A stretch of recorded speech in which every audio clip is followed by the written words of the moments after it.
நெஞ்சிலோர் பெண் பாவை. ஆசிரியர் கவிதா அன்புச்செல்வன். வாசிப்பவர் கீர்த்தனா. போன பகுதியில கிஷோருக்கும் ஜனனிக்கும் கல்யாணம் நடந்துச்சு அப்படின்னு பார்த்தோம். அதோடைய தொடர்ச்சியாதான் அதிருத்ரன் தன்னோட வீட்டை விட்டு வெளியே வர்றான் அப்படின்றத பார்த்தோம். இப்போ அதிருத்ரன் தென்றல் காதல்ல என்ன நடக்க போகுது, அதோட கிஷோர் ஜனனி காதல் கல்யாணத்துல என்ன நடந்துட்டு இருக்கு அப்படின்றத தெரிஞ்சுக்க வாங்க கதைக்குள்ள போகலாம். அப்படியே மெல்ல வாக்கிங் ஸ்டிக்கை பிடித்துக்கொண்டு நடந்து சென்று இருக்கையில் அமர்ந்தான் அதிருத்ரன். இந்த இடத்தில் அமர்ந்து பார்த்தால் தென்றல் வேலை செய்து கொண்டிருப்பது தெரிந்தது. அவளை அழைத்தான். அவளும் நாணி கோணி வந்து, எதுக்கு கூப்பிட்டீங்க என்று கேட்டாள். ஏன், காரணம் சொன்னாதான் வருவியா? அப்படி இல்லை, அப்புறம் என்ன, உன்னை பார்க்கணும்னு நினைச்சாலும் வர சொல்லுவேன். இப்ப எதுக்கு வர சொன்னீங்க? பார்க்கவா என்று துடுக்காக கேட்டாள். இங்க வந்து உட்காரு என்றான். அவளோ பதற்றத்துடன், அங்கேயா, யாராவது பார்த்துட்டா அவ்வளோதான் பதற்றத்துடன் சொன்னாள். பார்க்கட்டும், எப்படி இருந்தாலும் ஒரு நாளைக்கு தெரியத்தானே போகுது. இப்ப இருந்து கொஞ்சம் கொஞ்சமா தெரிஞ்சுக்கிட்டும். இனிமேல் நீ வேலை செய்ய வேண்டாம், வேலை செய்யறவங்களை கவனிச்சுக்கிட்டாலே போதும் என்றான். இங்க வேலை செய்யறவங்க தப்பா பேசுவாங்க தயக்கத்துடன் சொன்னான். அப்படி பேசினாங்கன்னா என்கிட்ட சொல்லு, நான் பார்த்துக்கிறேன் என்று சொல்லி கொண்டிருக்கும் போதே ஒரு நடுத்தர வயது பெண், தென்றல் இங்கே வா என்று அழைத்தாள். இதோ வரேங்கா என்று சொல்லி முடிப்பதற்குள், அவளை எதுக்கு கூப்பிடுறீங்க என்று அதிருத்ரன் குரல் தான் முன்னாடி வந்தது. அவளுக்கு இங்க வேலை இருக்கு தம்பி, நீங்களே அந்த வேலையை பாருங்க என்றான் அதிகாரத்துடன். தென்றல் வீட்டிற்கு நுழையும் போதே வீடு அலங்கோலமாக கிடந்தது. என்ன ஆச்சு, வீடு ஏன் இப்படி கிடக்குது, நீங்க கடைக்கு போகலையா என்று அம்மாவிடம் கேட்டார். எங்க போறது, இவனுங்க தான் என் உயிரை எடுக்கிறானுங்களே சலிப்புடன் சொன்னார் பத்மா. முகத்தை தூக்கி வைத்து கொண்டிருந்த தம்பிகளை பார்த்துவிட்டு, அவனுக்கு என்ன வேணுமாம் என்று கேட்டார். இப்ப புதுசா ஒரு ஃபோன் வந்திருக்காம், இவனுங்க ஃப்ரெண்ட்ஸ் எல்லாம் அந்த ஃபோன் தான் வச்சிருக்காங்களாம், இவங்களுக்கும் வேணுமாம். வந்ததுல இருந்து எதுவும் சாப்பிடாம உட்காந்துருக்கானுங்க. நீங்க உங்க ஓனர்கிட்ட அட்வான்ஸ் வாங்கி அந்த ஃபோனை வாங்கி கொடுத்துரு என்றாள். அவளுக்கு வந்ததே கோபம். அம்மா, எனக்குன்னு ஒரு ஃபோன் கூட இல்லை, அப்படி இருந்தா அவங்க 2 பேருக்கும் விலை உயர்ந்த போன் கேட்டானுங்கன்னு வாங்கி கொடுத்தேன். வாங்கி 1 வருஷம் கூட ஆகல, அதுக்குள்ள வேற போன் வேணுமா? என்னை பார்த்தா உங்களுக்கு எல்லாம் எப்படி இருக்கு, பணம் காய்க்கிற மிஷின் மாதிரி தெரியுதா? அவனுங்க தான் புரியாம கேட்கறானுங்கன்னா நீங்க சொல்லி புரிய வைக்க வேண்டியதானேமா? அதை விட்டுட்டு நீங்களும் அவங்களோட சேர்ந்து என்ன போன் வாங்கி தர சொல்றீங்க. அப்ப என்னை பத்தி நீங்க எல்லாம் கவலைப்படவே மாட்டீங்க. கிழிஞ்ச துணினாலையும் தச்சு தச்சு போட்டுட்டு போறேன். எனக்குன்னு இதுவரை ஏதாவது வாங்கியிருக்கேனா? இல்ல நீங்க தான் வாங்கி கொடுத்துருப்பீங்களா? ஊருக்குள்ள இருக்க பொண்ணுங்க எல்லாம் நல்ல துணியா போட்டுக்கிட்டு போகும்போது நம்ம பொண்ணு இப்படி துணி போட்டுட்டு போறாளே, நீங்க ஒரு நாளாவது வருத்தப்பட்டு இருக்கீங்களா? ஆனா உங்க பையனுக்கு ஒரு போன் இருக்கும் போதே இன்னொரு புது மாடல் போன் வாங்கி கொடுக்கணும். என்ன எதுக்குமா நீங்க பெத்துக்கிட்டீங்க? உங்களுக்கு அவங்க 2 பேரும் தான் முக்கியம்னா அவங்க 2 பேரை மட்டும் பெற்றிருக்க வேண்டியதானே. என்னை பத்தி கவலைப்பட இந்த வீட்டுல ஒரு ஆளாவது இருக்கீங்களா? போதும், இனி இந்த வீட்டுக்கு உழைச்சு கொட்டெல்லாம் என்னால முடியாது. நானே தான் என் கல்யாணத்துக்கு சம்பாதிச்சு சேர்த்து வச்சுக்கணும். இனி கடை வேலைக்கெல்லாம் வரமாட்டேன். வீட்டு சமையல் செஞ்சு வைப்பேன், வேலைக்கு போயிருவேன். இனி மில்லுல அதிகமா வேலை பார்த்து சம்பாதிக்க போறேன். என்னை யாரும் தொந்தரவு பண்ணாதீங்க. உங்க செலவையும் உங்க மகன் செலவையும் நீங்களே பார்த்துக்கங்க. இவ்வளவு நாளா நான் சம்பாதிச்சு போட்டேன்ல, அதுக்காக எல்லாம் உங்களை எனக்கு சாப்பாடு போட சொல்ல மாட்டேன். என்னோட சாப்பாட்டுக்கு தேவையான பணத்தை நானே கொடுத்துக்கிறேன். இனி யாருக்கும் ஒத்த பைசா தரமாட்டேன் என்று மூச்சரைக்க பேசிவிட்டு அம்மாவின் அதிர்ந்த முகத்தை பார்த்தும் பார்க்காதவள் போல் அங்கிருந்து வெளியேறிவிட்டாள். மகளின் இப்படி ஒரு அவதாரத்தை பார்த்த பத்மா அதிர்ச்சியில் அப்படியே உறைந்து போய் நின்றாள். அவளுக்கு பேச்சே வரவில்லை. 2 மகன்களும் ஆளுக்கு ஒரு பக்கம் வந்த அம்மாவை உலுக்கியவர்கள், என்னம்மா அக்கா இப்படி சொல்லிட்டு போறா, அப்ப எங்களுக்கு போன் வாங்கி தர மாட்டாளா? அவ்வளவுதான். மொத்த கோபமும் மகன்கள் மேல் திரும்பியது. அவங்க முதுகில் 4 அடி போட்டுட்டு, எல்லாம் உங்களாலதான்டா, ஒழுங்கா சம்பாதிச்சு கொடுத்துட்டு வீட்டு வேலையும் பார்த்துக்கிட்டு இருந்தவள இங்க இப்ப போன் கேட்க போய் தான் இனிமே பணமே தரமாட்டேன்னு சொல்லிட்டு போயிட்டா. இனி போனுக்கு எனக்கு ஏதாவது கேட்டீங்க, தோலை உரிச்சு தொங்க விட்டுருவேன் பாத்துக்கோங்க. முதல்ல போங்கடா இங்க இருந்து என்று சொன்னவள் விருமத்தி பிடிச்ச மாதிரியே கடையை நோக்கி ஓடினாள். கணவனிடம் நடந்ததை எல்லாம் சொன்னாள். அவருக்கு அதிர்ச்சியாக இருந்தது. எது சொன்னாலும் வாய் பேசாமல் அப்படியே செய்யும் தன் பெண் இப்படிப்பெல்லாம் பேசியிருக்கிறாள் என்பதை நம்ப முடியாமல் இந்த அளவுக்கு பேசினாளா என்று கேட்டார். நான் என்ன பொய்யா சொல்றேன்? இனிமேல் வீட்டுக்கு ஒரு பைசா தரமாட்டாளாம், கடை வேலையும் பார்க்க மாட்டாளாம் என்றாள் பத்மா. பொட்ட கழுதைக்கு இவ்வளவு வாய் எங்கிருந்து வந்தது?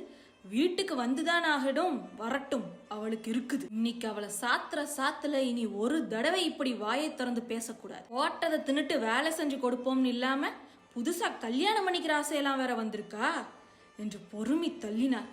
புருஷனும் பொண்டாட்டியும் தென்றலின் வருகைக்காக ஆத்திரத்துடன் காத்து கொண்டிருந்தார்கள். தென்றல் அழுது கொண்டே மூச்சிறைக்க போய் நின்ற இடம் மில்தான். அந்த நேரத்தில் வேலுவை தவிர மில்லில் வேலை செய்யும் ஆட்கள் யாரும் இல்லை. அது அவளுக்கு கொஞ்சம் படபடப்பை குறைத்திருந்தது.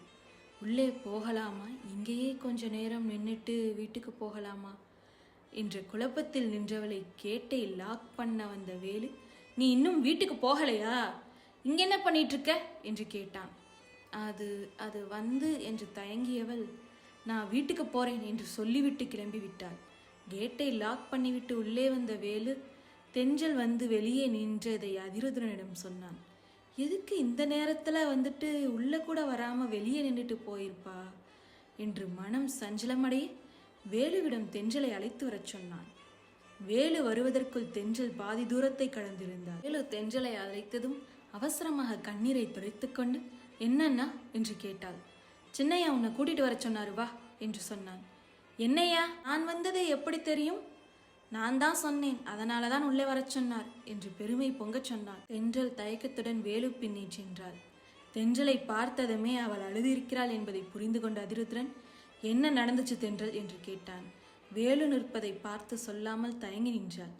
வேலுவை பத்தி பிரச்சனை இல்லை, நான் சொல்லாம எதையும் வெளியே சொல்ல மாட்டான், பயப்படாம சொல்லு என்றான். போனதிலிருந்து நடந்ததை எல்லாம் ஒன்று விடாமல் அழுது கொண்டே சொன்னால் தென்றல். இதான் உருப்படியா பேசியிருக்க, அப்புறம் எதுக்கு அலற, கண்ணீரத்தோட தான் நீ தைரியமா இருக்கணும். வீட்டுக்கு போனதும் உங்க அப்பா அம்மா கோவத்துல பேசுவாங்க, தைரியமா எதிர்த்து நில்லு என்றான். அடி விழுந்தாலும் ஆச்சரியப்படுறதுக்கு இல்லை என்றாள். உன் மேல கைய வச்சிருவாங்களா? உனக்கு எப்பவும் பாதுகாப்பா நான் இருப்பேன். உன்னால வீட்டுல இருந்து சமாளிக்க முடியலன்னா நீ இங்க வந்துரு, நான் பாத்துக்கிறேன் என்று சொன்னவன் போனை எடுத்து அகிலனுக்கு அழைத்தான். அவனிடம் விஷயத்தை சொன்னதும், பரவாயில்லையே, அந்த பொண்ணு இந்த அளவுக்கு பேசியிருக்கா, நம்ப முடியல என்றான். நீ ஒன்னும் நம்ப வேண்டாம், தென்றலோட அப்பா அம்மாவை மிரட்டி விடு. எனக்கு கால் சரியா இருந்தா நானே போயிடுவேன். என் கால் சரியாகிற வரை அவங்க வீட்டை கண்காணிச்சுட்டே இரு என்றான் அதிருத்ரன். நான் யாரு தெரியுமா? IPS ஆபீசருக்கு கொடுக்கிற வேலையாடா இது என்று பரிதாபத்துடன் கேட்டான். IPS ஆபீசரா இருந்தாலும் அவனுக்கும் குடும்பம், பொண்டாட்டி, புள்ள, நண்பன் எல்லாரும் இருப்பாங்கல்ல, முதல்ல அவங்களதான் பார்க்கணும், அதுக்கப்புறம் தான் நாட்டை பார்த்துக்கலாம் என்றான். நல்லாதான் பேசுற, இத்தனை சிரமம் எதுக்கு உனக்கு? பிடிச்சிருக்கு, 2 பேரும் கல்யாணம் பண்ணிக்க போறீங்க, அவளை மில்லிலேயே இருக்க சொல்லிரு என்றான். இப்ப அது சரியா வராது, முதல்ல என் கால் சரியாகணும், அப்புறமா இதுக்கு ஒரு முடிவு எடுக்கிறேன். இன்னும் ஒரு 10 நாள் அப்புறமா கட்ட பிரிச்சிருவேன். புரியுது, உனக்காக இல்லாட்டியும் அந்த பொண்ணுக்காக செய்கிறேன். பாவம், நல்ல பொண்ணு, அவ வாழ்க்கை நல்லபடியா அமைய என் பங்கும் இருக்கணும்ல என்றான் அகிலன். என்னமோ பண்ணு, இன்னும் 10 நாளைக்கு அவள் உன் பொறுப்பு என்று சொல்லிவிட்டு போனை வைத்தான். இவர்கள் பேசியதிலிருந்து சின்னையா தென்றலை கல்யாணம் பண்ணிக்க போறார் என்றது வேலுக்கு புரிந்துவிட்டது. இந்த பொண்ணுக்கு இப்படி ஒரு அதிர்ஷ்டமா என்று கொஞ்சம் பொறாமையாக இருந்தாலும், பாவம், கஷ்டத்தை மட்டுமே பார்த்து வளர்ந்த பொண்ணு நல்லபடியா வாழட்டும் என்றும் நினைத்தான். வேலு, போய் டிஃபன் வாங்கிட்டு வரியா, தென்றலுக்கும் சேர்த்து வாங்கிட்டு வா என்றான். எனக்கு வேண்டாம், நான் வீட்டில் போய் சாப்பிட்டுக்கிறேன் என்றாள். நீ பேசிட்டு வந்ததுக்கு உன்னை வீட்டில் சாப்பிட விடுவாங்கன்னு நினைக்கிறியா? வீட்டுக்கு போனதும் கொத்தி பிடுங்கிடுவாங்க, அதுக்கு உனக்கு தெம்பு வேண்டாம், நல்லா சாப்பிட்டு தைரியமா போ, நீ போய் வாங்கிட்டு வா வேலு என்றான். முதலில் போகச் சொல்லி இருந்தால் வேலு என்ன நினைத்திருப்பானோ. இப்பொழுது அவனுக்கு எந்த தவறான எண்ணமும் இல்லை. அதிருத்ரனும் தென்றலும் மட்டுமே மில்லில் இருந்தார்கள். பயமா இருக்கா? கண் கலங்க ஆமாம் என்பது போல் தலையாட்டினான். இந்த நிமிஷமானாலும் உனக்கு தாலி கட்ட நான் தயாரா இருக்கேன். இப்போ ஊருக்குள்ள கிஷோரை பேசுற மாதிரி நம்மளையும் பேசுவாங்க. நம்ம பத்திரிக்கை அடிச்சு பந்தல் போட்டு ஊருக்காரங்க உறவுக்காரங்க முன்னாடி ஜாம்னு கல்யாணம் பண்ணிக்கலாம் என்றான். சொன்னதையெல்லாம் கேட்டு அவள் கண்களில் ஆசை வந்து போயின. இதெல்லாம் நடக்குமா என்று ஏக்கத்துடன் கேட்டான். என் மேல நம்பிக்கை இருக்குல்ல, அப்ப நடந்துருச்சுன்னு நினைச்சுக்கோ என்றான். இருவரும் ஒருவரை ஒருவர் பார்த்தபடியே இருந்தார்கள். இந்த மில், தென்றல், இது மட்டுமே என் வாழ்க்கைக்கு போதும் என்று தோன்றியது. அவள் மனதிலும் இங்கேயே இப்படியே இவரோடவே இருந்தால் எவ்வளவு நல்லா இருக்கும் என்று தோன்றியது. தென்றல் வீட்டிற்கு சென்றபோது வீடு பூட்டி இருந்தது. எப்போதும் சாவி வைக்கும் இடத்தில் சாவியை தேடினாள். அங்கே சாவி இல்லை. அவளுக்கு அப்போதே பக்கென்று இருந்தது. இனிமேல் நம்மளை வீட்டுக்குள்ள விட மாட்டாங்களோ, நான் எங்க போவேன் என்று பயந்து போனாள். மெல்ல நடந்து டீ கடைக்கு போனாள். அங்கே அவளுடைய அப்பா அம்மாவும் இவளுக்காகவே காத்து கொண்டிருந்தார்கள். இவளை பார்த்ததும் அவளுடைய அம்மா அப்பாவின் காதில் கிசுகிசுத்தாள். இவ்வளவு நேரம் எங்க போயிட்டு வர? அப்பாவின் ஒருமலான குரலே அவளை பயத்தில் ஆழ்த்தியது. மில்லுல தான் இருந்தேன். மில்லுலையா? வேலை முடிஞ்சதும் எல்லாரும் போயிருப்பாங்களே, உனக்கு அங்கென்ன வேலை? வீட்டுக்கு வந்தவ நேர கடைக்கு தானே வரணும், மறுபடியும் மில்லுல என்ன வேலை? அவளுக்கோ என்ன பதில் சொல்வதென்றே தெரியவில்லை. இப்படி ரோட்டில் நிற்க வைத்து கேள்வி கேட்டதால் அவளுக்கு கண் கலங்கி போனது. நேரம் எங்கிருந்து குதித்தானோ சரியாக தென்றல் முன்னாடி நின்று, என்னம்மா பிரச்சனை, எதுக்கு கண் கலங்கி இருக்கு என்று கேட்டான் அகிலன். பத்மாவிற்கும் ஆறுமுகத்திற்கும் பதற்றமாகி போனது. இவர் எங்கிருந்து வந்தாரு, வண்டி சத்தம் கூட கேட்கலையே என்று கனவிடம் கேட்டார். உன் கூட தானே நிற்கிறேன், எனக்கு மட்டும் எப்படி தெரியும்? இவை எதுவும் உளறி வைத்தால் நம்மளை உண்டு இல்லைன்னு ஆக்கிடுவாரு என்று மனைவியிடம் சொன்னவன், சார் டீ போடட்டுமா என்று அகிலனிடம் தன்மையாக கேட்டான். போடுங்க என்று சொல்லிவிட்டு அங்கிருந்த இருக்கையில் அமர்ந்து கொண்டான். தென்றலுக்கு இப்போதுதான் மூச்சே வந்தது. தான் மில்லிலிருந்து வந்ததும் இவருக்கு ஃபோன் பண்ணியிருக்கார் என்று நினைத்தவளுக்கு அதிரதிரன் மேல் காதல் பொருகியது. சாவகாசமாக உட்கார்ந்து கொண்டு, ஏம்மா நான் வரும்போது சண்டை போட்டுக்கிட்ட மாதிரி ஏதோ தெரிஞ்சது, என்ன பிரச்சனை என்று கேட்டான். மகள் பதில் சொல்வதற்குள் முந்திக் கொண்ட பத்மா, அது ஒண்ணுமில்லைங்க, கடையில இவ்வளோ வேலை இருக்கும்போது வீட்டுல இவ்வளோ நேரம் என்ன பண்ணிட்டு இருந்தான்னு அவங்க அப்பா கேட்டாருங்க. எல்லாம் ஒன்றும் பிரச்சனையும் இல்லைங்க என்றார். ஏமா அப்படியா? இதுக்கா உங்க அப்பா சொத்தம் அங்க வரைக்கும் கேட்டுச்சு, நீ பயப்படாம சொல்லுமா என்றார். ஆறுமுகம் கண்ணிலேயே மகளை மிரட்டி கொண்டிருந்தார். தென்றல் பயத்துடன், அம்மா சொன்னதுதாங்க, உங்க அம்மா சொன்ன மாதிரியே இருக்கட்டும் என்றவன் காஃபியை குடிக்கும் வரை அவர்களையே பார்த்து கொண்டிருந்தான். டீயை குடித்து முடித்தவன் டம்ளரை தென்றல் கையில் கொடுத்துட்டு, உனக்கு எங்க வீடு தெரியுமா என்று கேட்டான். என்பது போல் தலையாட்டினான்.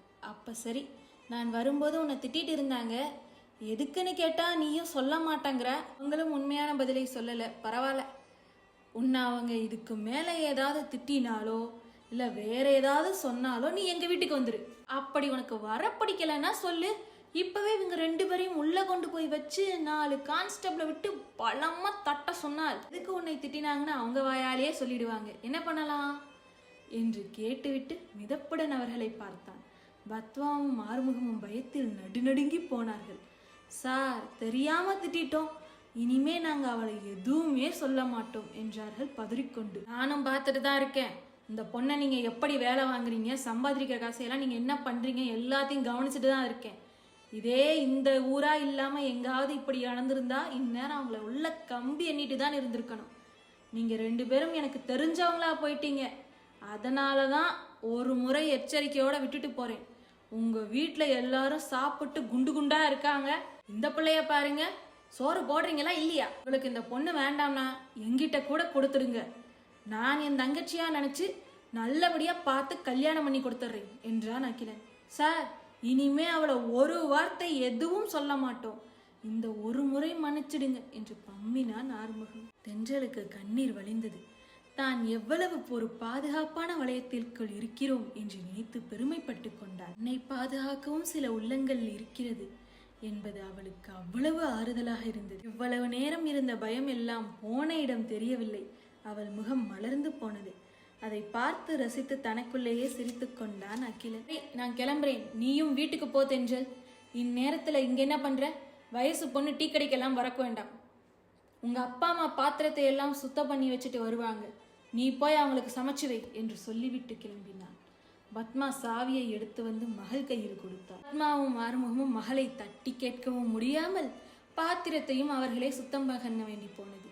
இதனால் அவர்கள் இருவருக்கும் இன்னும் தென்றல் மேல் கோபம் கூடிக்கொண்டே சென்றது. வீட்டுக்கு போய் அவளுக்கு இருக்குது என்று முணுமுணுத்தாள் பத்மா. இப்போதைக்கும் எதுவும் பண்ணாத, கொஞ்ச நாள் போகட்டும், இந்த போலீஸ்காரன் நம்மளை கண்காணிச்சுட்டு இருக்கானோன்னு நினைக்கிறேன். ஆனா எப்படி அவளை திட்டும்போது சரியா வந்து நிப்பா, வண்டி வந்தா சத்தம் கேட்டுரும்னு வண்டிய வேற எங்கேயா நிறுத்திட்டு வந்திருக்கான். எங்க போக போற? நம்ம வீட்டுல தானே இருக்கா, எந்நேரமும் இந்த போலீஸ்காரன் காவல் காத்துட்டே இருந்துட முடியுமா என்ன? பார்த்துக்கலாம் விடு என்று ஆறுதல் சொல்லிவிட்டு பாத்திரத்தை எல்லாம் சுத்தம் பண்ண எடுத்து போட்டான்.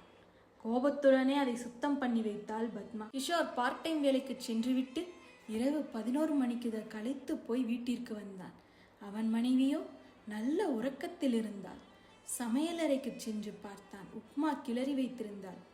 நல்ல பசியில் இருந்தவனுக்கு அந்த உப்மாவை பார்த்ததும் முகம் சுருங்கி போனது. வேறு ஏதாவது தரச் சொல்லலாம் என்று பார்த்தால் மனைவி நல்ல உறக்கத்தில் இருந்தாள். அவளை எழுப்ப அவனுக்கு மனம் வரவில்லை. இருப்பதை சாப்பிட்டு விட்டு அவள் அருகில் வந்து படுத்து கொண்டான். அவன் கரங்களை அவள் மேல் போட்டுக்கொள்ள லேசாக பிறண்டு படுத்தவளுக்கு விழிப்பு வந்தது. வந்துட்டியா? இவ்வளவு நேரம் ஆயிடுச்சு என்று கேட்டாள். ஆமாம், வேலை அதிகமா இருக்கு. சாப்பிட்றதுக்கு வேற ஏதாவது செஞ்சு வச்சிருக்கலாம்ல, பசியே அடங்கலை என்றான். நானே இப்பதான் கொஞ்சம் கொஞ்சமா சமையல் பழகிறேன். காலேஜ்ல இருந்து வந்து இதை செய்யறதுக்கே எனக்கு அவ்வளவு கஷ்டமா இருந்துச்சு தெரியுமா என்றான். வேலைக்கு போயிட்டு இவ்வளவு நேரம் கழிச்சு வர எனக்கு எவ்வளவு கஷ்டமா இருக்கும் என்றான். அதுக்கு என்ன பண்ண சொல்ற? நானா உன்னை வேலைக்கு போக சொன்னேன்? நான் வேலைக்கு போகலைன்னா நம்ம 2 பேருக்கும் சாப்பாட்டுக்கு என்ன பண்றது? சொல்லி காமிக்கிறியா? சொல்லி காமிக்கல. உன்னைய யாரு வேலைக்கு போக சொன்னான்னு கேட்டியே. நான் யாருக்காக இதெல்லாம் பண்றேன் நீயே சொல்லு. கல்யாணத்துக்கு முன்னாடி ஒரு வேலை செஞ்சதில்லை. இப்போ நம்ம 2 பேருக்காகவும் சம்பாதிக்கிறேன். நீ அதுக்கு பாராட்டா விட்டால் கூட பரவாயில்லை. இப்படி பேசக்கூடாதுல்ல என்றான் தன்மையா. நான் மட்டும் கல்யாணத்துக்கு முன்னாடி 10 பேருக்கு சமையல் செஞ்சு போட்டுக்கிட்டா இருந்தேன். வீட்டில் எந்த வேலையும் செய்யாம தான் இருந்தேன். சமையல் பழகினதே இங்கே வந்துதான். நானும் கஷ்டப்பட்டு நம்ம 2 பேருக்கும் சமையல் செய்து வைக்கிறேன். நீ ஆக்கினதுக்கு பேரு சோறா? அதான் சொன்னேனே, என்னைக்கு என்ன முடியலை, அதுதான் உப்புமா கிளறினேன். இதை செய்யும்போது சூடு வச்சுக்கிட்டேன் தெரியுமா என்று சொல்லிக்கொண்டே கண்ணிலிருந்து டேமை திறந்து விட்டாள். சரி சரி அழாத, நான் செஞ்சது தான் தப்பு. நீ சாப்பிட்டியா? இல்லை, எனக்கு உப்புமா பிடிக்காது. வேற ஏதாவது வாங்கிட்டு வந்து தரட்டுமா? நானும் வரேன், 2 பேரும் போய் சாப்பிட்டு வருவோம். 2 பேர் சாப்பிட பணம் இல்லை, உனக்கு மட்டும் வாங்கிட்டு வரேன். வேலைக்கு போறேன்ல, சம்பளம் வந்ததும் 2 பேரும் ஒன்னா போய் சாப்பிடுவோம் சொல்லிவிட்டு சட்டையை போட்டுக்கொண்டு வெளியே சென்றான். சிறிது நேரத்தில் உணவுப் பொட்டலத்துடன் வந்தவன் அதை பிரித்து அவன் மனைவிக்கு கொடுத்தான். அவள் கணவனுக்கு ஊட்டிவிட்டாள். வேண்டாம், உனக்கு பத்தாது, நீயே சாப்பிடு என்று சொல்லிவிட்டு தண்ணீரை எடுத்து வரச் சென்றான். அவள் சாப்பிட்டு முடித்து எல்லாம் எடுத்து வைத்து விட்டு வந்து படுத்துக்கொண்டான். நான் உன்னை ரொம்ப கஷ்டப்படுத்துறேனா கிஷோர்?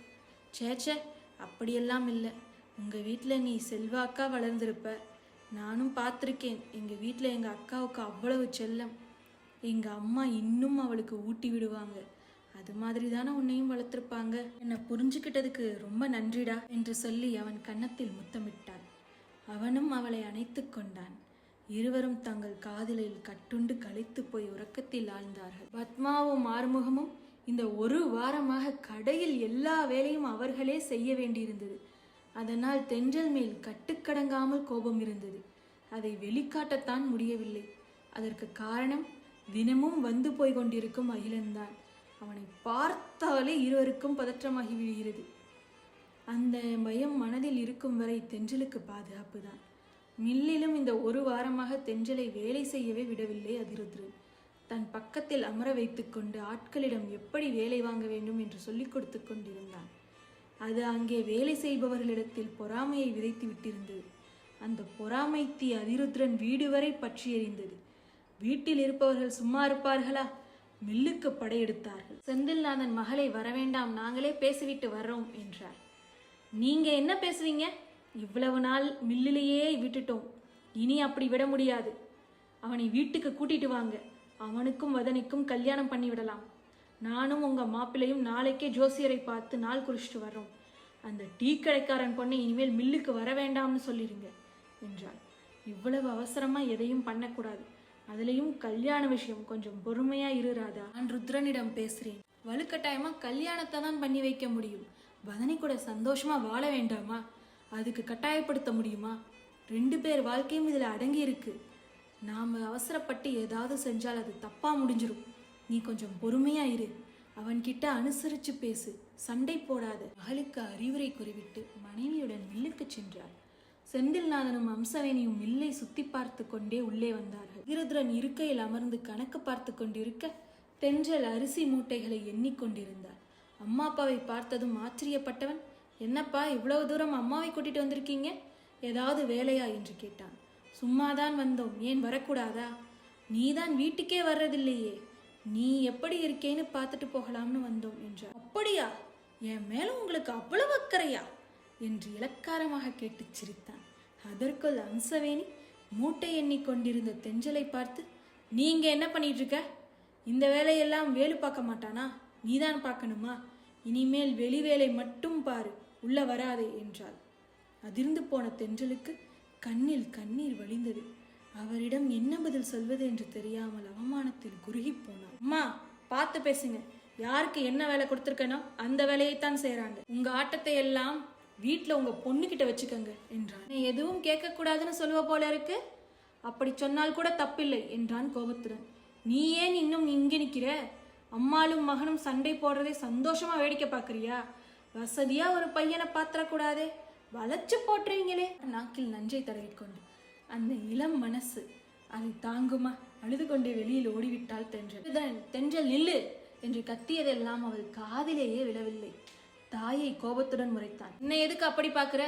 எல்லாம் தெரிஞ்சுதான் வந்திருக்கோம். இவளை பார்த்துட்டு தான் வீட்டுக்கு கூட வர்றதில்ல.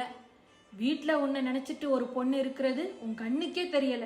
என் பேத்தியை விட இந்த டீ கடைக்காரன் பொண்ணுக்கிட்ட என்ன இருக்குன்னு இவ பின்னாடி சுத்திட்டு இருக்க. வீட்டுக்கு கிளம்பு, உனக்கு கல்யாணத்துக்கு நாள் குறிச்சாச்சு. கல்யாண வேலையெல்லாம் தலைக்கு மேல இருக்கு. நீங்க இருந்துட்டு இருந்தால் அதையெல்லாம் யார் பார்க்கறது என்றார். பா, இவங்களை கூட்டிட்டு போயிருங்க. இந்த மில்லுலையாச்சும் இருக்கேனேன்னு நினைச்சாலும் சந்தோஷப்பட்டுக்குங்க.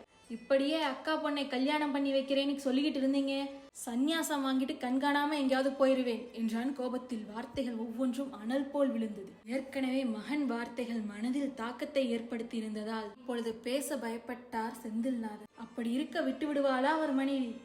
என்ன அவன் வாயை பார்த்துட்டு இருக்கீங்க? அவன்கிட்ட பேசி வீட்டுக்கு கூட்டிட்டு வர வழிய பாருங்க என்றார். நீங்க கூப்பிட்டதும் வர்றதுக்கு நான் ஒன்னும் சின்ன பையன் இல்லை. எனக்கும் 4 நல்லது கெட்டது தெரியும். இந்த மில்லுல இத்தனை வருஷமா நடத்திட்டு வர்ற எனக்கு என் வாழ்க்கையை எப்படி அமைச்சுக்கணும்னு தெரியாதா? என் வாழ்க்கையை பத்திய கவலை உங்களுக்கு வேண்டாம். இன்னும் எனக்காக பார்த்துக்கிட்டு இருக்காம உங்க பேத்திக்கு வேற மாப்பிள்ளையை பார்த்து கல்யாணம் பண்ணி வைக்கிற வழிய பாருங்க என்று சொல்லிவிட்டு தன் வேலையை பார்க்க ஆரம்பித்தான். அவன் மனசு முழுக்க தென்றல் இன்னும் அழுதுகிட்டு இருக்காளா? இவங்க பேசியதை கேட்டுட்டு எப்படி தவிச்சு போயிருப்பா? இவங்க 2 பேரும் இங்கிருந்து கிளம்பினால்தான் நாம போய் அவளை சமாதானப்படுத்த முடியும் என்று படபடுத்து கொண்டிருந்தான். அம்சவேணி அதற்கெல்லாம் அசருபவளா? நீ வீட்டுக்கு வந்தால் நாங்களும் போறோம், இல்லைன்னா நாங்களும் இங்கதான் இருப்போம் என்று சொல்லிவிட்டு அங்கிருந்த இருக்கையில் அமர்ந்து கொண்டான். பட்டென்று இருக்கையிலிருந்து எழுந்து விட்டான் அதிருத்ரன் கோபத்துடன். அப்பா, இதெல்லாம் சரியில்லை, அம்மாவை கூட்டிட்டு வீட்டுக்கு போங்க என்றார். நீ சாயங்காலம் வீட்டுக்கு வா, அங்க பேசிக்கலாம் ருத்ரா என்று மகனிடம் சொல்லிவிட்டு கிளம்பு, போகலாம் என்றார் மனைவியிடம். வர முடியாது, இங்கதான் இருப்பேன், நீங்க வீட்டுக்கு போங்க என்றால் அவருடைய தர்ம பத்தினி. அவனைத்தான் வீட்டுக்கு வர சொல்லியாச்சுல்ல, வந்துருவான். அங்க வச்சு அவனை என்ன கேட்கணுமோ கேட்டுக்க, இப்பவா வீட்டுக்கு போகலாம் என்றார். நான் வீட்டுக்கு வரமாட்டேன், எனக்கு 2ல் 1 தெரிஞ்சாகணும் என்று பிடிவாதத்துடன் சொல்லிவிட்டு இன்னும் நன்றாக அமர்ந்து கொண்டார். உங்களுக்கு 2ல் 1 தெரியணும், அவ்வளவுதானே? இப்ப சொல்றேன் கேட்டுக்கங்க. நான் தென்றலைத்தான் கல்யாணம் பண்ணிக்க போறேன். யார் என்ன சொன்னாலும் இதில் எந்த மாற்றமும் இல்லை. எனக்கு மனைவின்னு ஒருத்தி வந்தால் அது தென்றல் மட்டும்தான். உங்களால என்ன பண்ண முடியுமோ பண்ணிக்கோங்க என்று சொல்லிவிட்டு வெளியே சென்று விட்டான். என்ன சொன்ன என்ற ஆக்ரோஷத்துடன் மகன் பின்னாடியே சென்றாள். மனைவியை தடுத்து நிறுத்தியவர், இது தேவையா உனக்கு? பேசுறதை பார்த்ததுமே புரிஞ்சுக்கிட்டேன், அதனால தான் வீட்டுக்கு போகலாம்னு சொன்னேன். வீட்டுக்கு கூட்டிட்டு போயிருந்தால் எப்படியாவது பேசி சம்மதிக்க வச்சிருக்கலாம். உன் அவசர புத்தியால எல்லாத்தையும் கெடுத்துட்டியே. இனி அவன் கூப்பிட்டாலும் வரமாட்டானே, என்ன பண்றது? முதல்ல நீ இங்கிருந்து கிளம்பு, நான் பேசி பார்த்துட்டு வரேன் என்றார். அவன் என்ன பேசிட்டு போறான்? அவனை கேட்க துப்பில்ல. என்னை திட்ட வந்துட்டீங்க. என்கிட்ட தான் உங்க வீராப்பெல்லாம் காட்ட முடியும். அவன்கிட்ட பேச வேண்டியதானே? ராதாவை வர சொல்றேன், அவ வந்தால் இவனுக்கு சரிப்படும் என்று சொல்லிவிட்டு மகளுக்கு ஃபோன் பண்ணினான். வேண்டாம், அவளுக்கு ஃபோன் பண்ணி விஷயத்தை பெருசாக்கிறாதே என்று மனைவியிடம் கெஞ்சிக் கொண்டிருந்தார். அம்சவேணி அதை கேட்கும் நிலையிலேயே இல்லை. கோபம் கண்ணை மறைக்க இந்த விஷயத்தை எப்படி கையாள வேண்டும் என்ற அறிவு கூட இல்லாமல் அந்த குடும்பம் என்ற அழகான கூட்டை சிதைத்து கொண்டிருந்தார். செந்தில்நாதனோ மனைவியை எதிர்க்க முடியாமல் நடப்பதை வேடிக்கை பார்த்து கொண்டிருந்தார். அதிருத்ரன் அம்மாவிடம் தன் முடிவை சொல்லிவிட்டு வேக வேகமாக வெளியே வந்தவன் தன் காதலியை தேடினான். மில் முழுவதும் தேடியும் தன் காதலியை காணவில்லை என்றதும் வேலு தென்றல் எங்கே என்று கேட்டான். அந்த பொண்ணு அப்போயே அழுதுட்டு வீட்டுக்கு போயிடுச்சுங்க சின்னையா என்றார். அந்த நிமிடம் அதிருத்ரனுக்கு சகலமும் ஸ்தம்பித்துவது போல் இருந்தது. ஒரு நிமிஷம் என்ன பண்ணுவதென்றே தெரியவில்லை. அவள் வீட்டிற்கே சென்று சமாதானப்படுத்தலாமா என்று கூட நினைத்தான். இங்கே போனால் தேவையில்லாத பிரச்சனை வருமோ, அது அவளுக்கு இன்னும் கஷ்டத்தை கொடுத்துருமோ என்று பயம் கூடவே வந்து தன் வாழ்நாளில் இப்படி ஒரு வலியை அவன் அனுபவித்ததே இல்லை. எப்படி துடிச்சு போயிருப்பா. சொல்லி அழக்கூட அவளுக்கு ஆள் இல்லையே. மனசுக்குள்ளேயே போட்டு தவிக்கிச்சிட்டு இருப்பா. வேலு, தென்றலை போய் கூட்டிட்டு வர்றியா? மெல்ல கேட்டான். சின்னையா, சொல்றேன்னு தப்பா எடுத்துக்காதீங்க. முதல்ல அம்மா அப்பாட்ட பேசி அவங்கள அனுப்பி வைக்கிற வழியை பாருங்க, அப்புறமா அந்த பொண்ணை வர சொல்லலாம். இப்போ வர சொன்னால் அந்த பொண்ணுக்கும் கஷ்டம், பாவம், அழுதுகிட்டே போச்சு என்றான். நீ சொல்றதும் சரிதான் என்றவன் உள்ளே சென்றான். அவனுடைய அம்மா இன்னும் அவனுடைய அப்பாவிடம் கத்திக்கொண்டிருந்தாள். இவனை பார்த்ததும் அவரிடமிருந்து இவனிடம் தாவினாள். பிறந்ததிலிருந்து உனக்கு தான் கல்யாணம் பண்ணி கொடுப்பேன்னு உங்க அக்காக்காரி தவம் கிடக்கிறா. அவளை உதாசீனப்படுத்திட்டு நீ நல்லா வாழ்ந்துட முடியும்னு நினைக்கிறியா என்று பொங்கி எழுந்தாள். வலியோடு தாயை பார்த்தவன், உங்க பொண்ணு பேத்திக்காக பெத்த பையனுக்கே சாபம் கொடுக்குறீங்க. பரவாயில்ல, நான் நல்லா வாழ்ந்தாலும் சரி, இல்லைனாலும் உங்ககிட்ட நான் வந்து நிற்க மாட்டேன். பிறந்ததிலிருந்து கூட வளர்ந்த பொண்ணை கூட பிறந்தவளாக தான் பார்க்க முடியும். அவளை போய் கல்யாணம் பண்ணி குடும்பம் நடத்த சொல்றீங்க. உங்களுக்கு கொஞ்சமாவது அறிவு இருக்கா என்று சொல்லிக் கொண்டிருக்கும் போதே புயல் போல் உள்ளே வந்தாள் ராதா. இப்ப அடுத்து என்ன நடக்க போகுது? ராதாவோட கோபமும் பிடிவாதமும் ஜெயிக்குமா, இல்ல அதிருத்ரனோட காதல் ஜெயிக்குமா? இதை தெரிஞ்சுக்க தொடர்ந்து கேளுங்கள் அம்மு ஸ்டோரிஸ். இது நெஞ்சிலோர் பெண் பாவை.